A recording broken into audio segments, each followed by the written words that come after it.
Welcome to this explainer. Today we're setting off on a truly epic 2,000-year chronological journey.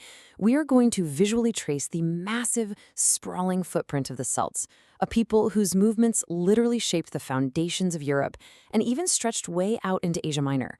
If you want a clear chronological picture of how these ancient populations moved, adapted, and left such a massive legacy, you are in the perfect place. Okay, let's dive right into this. When you hear the word Celtic, your mind probably jumps straight to the misty green hills of Ireland or maybe the rugged highlands of Scotland, right? It makes sense. But actually, the historical reality is completely different. The Celts absolutely did not originate on the Atlantic fringes of Europe. Their true origins kind of shatter that whole modern misconception. To understand their story, we'll follow this visual timeline through 5 eras: the Central European cradle, expanding west and south, colonizing the British Isles, the Eastern military explosion, and finally, the Great Return migration. Let's kick things off with Part 1, the Central European cradle, spanning from roughly 1200 to 450 BC. So the actual birthplace of the Celts was deep in Central Europe. We're talking across modern-day southern Germany, Austria, Switzerland, and the Czech Republic, right along the incredibly vital arteries of the Danube and Rhine valleys. You might be wondering, how did they grow powerful enough to eventually spread across an entire continent? Well, it basically came down to incredible economic efficiency.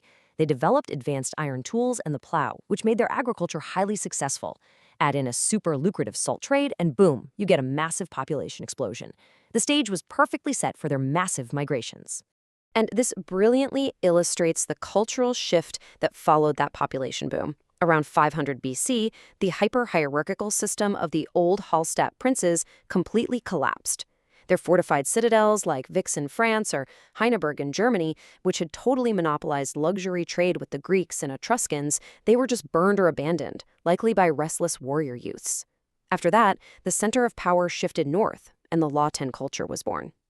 Gone were those sedentary rich tombs with four-wheeled chariots and rigid geometric art. Instead, you get this hyper-mobile, warrior-centric society, armed with long iron swords and fast two-wheeled war chariots. Their art totally changed too, favoring stunning, fluid curvilinear designs with all these cool, hidden human and animal figures. Riding the sheer momentum of that population boom, we move right into Part 2, expanding west and south between 800 and 500 BC. Now, this expansion wasn't just some monolithic, violent wave. It was incredibly complex. When the Celts crossed the Rhine into Gaul, which is modern-day France, it was actually a gradual fusion with the local Bronze Age folks. But head down to the Iberian Peninsula, and it's a different story. In central eastern Spain, the Celtiberians fiercely dug in. They spoke an archaic Celtic language and are famous for brutally resisting Rome, culminating in the Siege of Numantia in 133 BC. Up in the northwest, the Galliaci and Astores developed the Castros culture, building these really distinct circular fortified villages. And further southwest, in modern Portugal, the Lusitanians spoke a totally distinct pre-Celtic Indo-European language. So basically, this expansion meant peaceful assimilation in some spots and fierce cultural entrenchment in others. Eventually, this continental spread pushed right into the sea. Welcome to Part 3, colonizing the British Isles from 800 to 200 BC. Now, what's absolutely fascinating here is that we can trace 2 entirely separate maritime routes just by tracking the evolution of a single sound.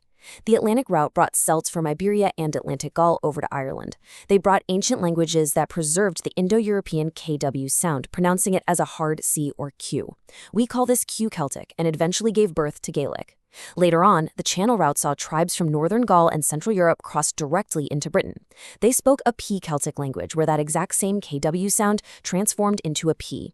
This is the branch that gave rise to Welsh and Breton. And check this out, because this is where modern science perfectly aligns with ancient storytelling. Irish mythology, specifically the Líbor Gabála Érenn, tells this legendary tale of the Milesians invading Ireland by sailing north from Galician Spain. For centuries, historians thought, it's just a myth. But actually, recent ancient DNA analysis confirmed a remarkably strong genetic kinship along that exact Atlantic maritime route. No way, right? It's a brilliant reminder that sometimes ancient legends carry a very real grain of historical truth. While the western fringe was settling into island life, the continental Celts were preparing for something wild in Part 4, the Eastern military explosion from 400 to 275 BC. Driven by overpopulation, the lure of Mediterranean wealth, and that La-Tène culture that obsessed over military glory, the Celts violently exploded eastward. The military milestones here are just staggering. In 390 BC, under the command of Brennus, they invaded Italy and actually sacked the city of Rome. A little over a century later, they descended the Danube, pushed into Greece, and pillaged the sacred sanctuary of Delphi in 279 BC. But the absolute craziest part of this eastern push happened the very next year. 20,000. To put that into perspective, that is a massive city-sized coalition of continental Celts, including a tribe called the Volca-Tectusages from southern France, that marched into the total unknown and crossed the Bosphorus Strait into modern-day Turkey. They didn't just wander over there by accident, though. They were actually hired as mercenaries by King Nicomedes I of Bithynia to fight in a civil war.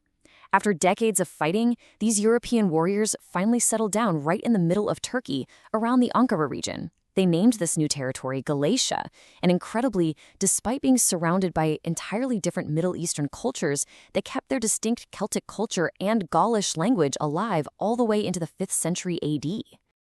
I want to inject a quick myth-busting moment here for all you language fans. You might look at a map of modern Romania, see the city of Galatz, and think, oh, the Galats must have founded that on their way to Turkey. Nope. Rigorous etymology tells us there is absolutely zero connection. The Romanian city's name actually comes either from medieval Cuman nomads or from the region of Galicia. It's literally just a linguistic coincidence, but a really common misconception. This brings us to the grand climax of our historical arc, Part 5, the Great Return Migration, spanning the 4th to 6th century AD. So, 700 years after that Eastern explosion, we see a massive reversal. It was basically a domino effect as the Roman Empire fell apart. Step 1, Rome installs Celtic Brito-Roman soldiers in Armorica, in modern France, to defend against Germanic pirates. Step 2, a mass exodus is triggered when the Romans formally abandoned Britain in 410 AD, leaving the island totally exposed to invading Angles, Saxons, and Jutes. Step 3 is the inevitable result. To escape these invaders, massive waves of British Celts fled back across the English Channel, a full continental return. Led by their clan chiefs and monks, these refugees settled heavily in that American peninsula. By the 6th century, their Brittonic language and culture were so dominant that they fundamentally changed the map of France. They permanently locked in the Celtic identity of the region and even renamed it Brittany, literally meaning Little Britain. Which leaves us with this incredible question to ponder. How did a culture born in the landlocked valleys of Central Europe ultimately come to define the modern Atlantic fringe? We visually trace them from the salt mines of Austria, down to the plains of Spain, across the sea to Ireland, over the Bosphorus to Turkey, and finally fleeing back across the Channel to Brittany. It's a dynamic, sweeping 2,000-year epic of migration and survival. I really hope this explainer gave you a totally new perspective on the true footprint of the Celtic world. Thanks for coming along on the journey.